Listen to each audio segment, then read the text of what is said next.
एक बार की बात है, जॉन और उसका साथी चोरी करके अपना सोना जंगल में ले जाते हैं। फिर जॉन का साथी बोलता है, यार अपन ने इतना सारा सोना तो इकट्ठा कर लिया है, लेकिन अपन इस सोने को छुपाए कहाँ पर? और अगर अपन सोने को पेड़ पर छुपा देंगे तो किसी ना किसी की नजर पड़ जाएगी। फिर जॉन बोलता है। हाँ यार, तू बात तो सही कह रहा है। क्या करे क्या करे। तभी जॉन का साथी बोलता है, सरदार जी, क्यों ना अपन यहाँ जमीन में गड्ढा करके सोने को यही जमीन में डाल दे, किसी को पता भी नहीं चलेगा कि यहाँ सोना है। फिर वह दोनों जमीन में गड्ढा करने लग जाते हैं। थोड़ी देर में गड्ढा हो जाता है और उस गड्ढे में से अचानक से एक बहुत बड़ा राक्षस आ जाता है। वह राक्षस काफी बड़ा था। उस राक्षस को देखकर वह दोनों जल्दी से वहां से भागने लगते हैं। थोड़ी दूर भागने के बाद उन्हें मोटू मिलता है, तो मोटू उन दोनों से पूछता है, क्या हुआ जॉन, इस तरह भाग क्यों रहे हो?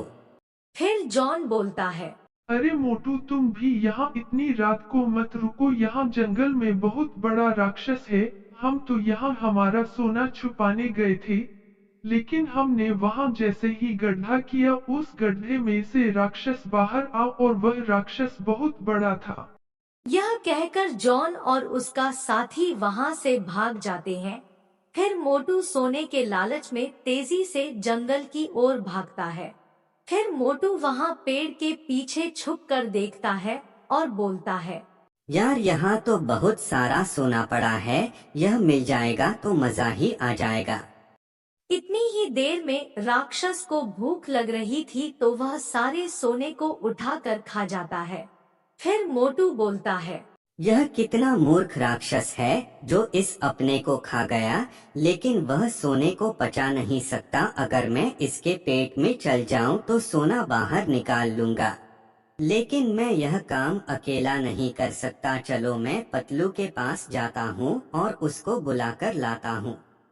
यह कहकर मोटू पतलू के पास चला जाता है और पतलू के घर के बाहर खड़ा होकर पतलू को बुलाता है।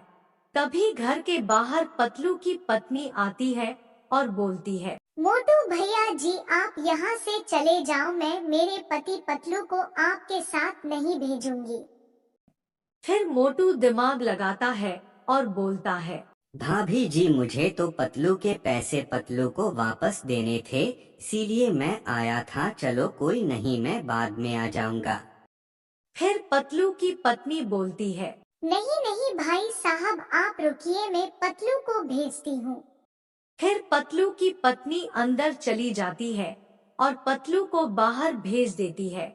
फिर मोटू पतलू को सारी बात बताता है और अपने साथ जंगल में ले जाता है।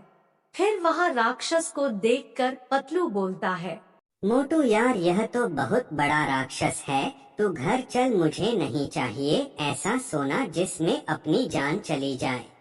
फिर मोटू बोलता है, अरे यार पतलू, तू डर मत, मेरे पास एक आइडिया है। अपन इसके पेट में जाएंगे और सोना लेकर वापस बाहर आ जाएंगे।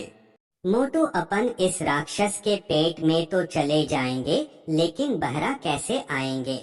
अरे पतलू, मेरा दिमाग इतना चलता है, जब अंदर जाने की सोच सकता हूँ तो बाहर आने की भी सोच लूंगा।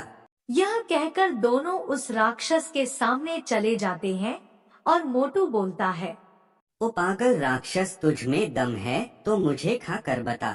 फिर राक्षस बोलता है, यह दोनों कितने मूर्ख है जो यहाँ खुदा आए हैं। कोई नहीं, मेरा खाना मेरे पास खुद चल कर आया है।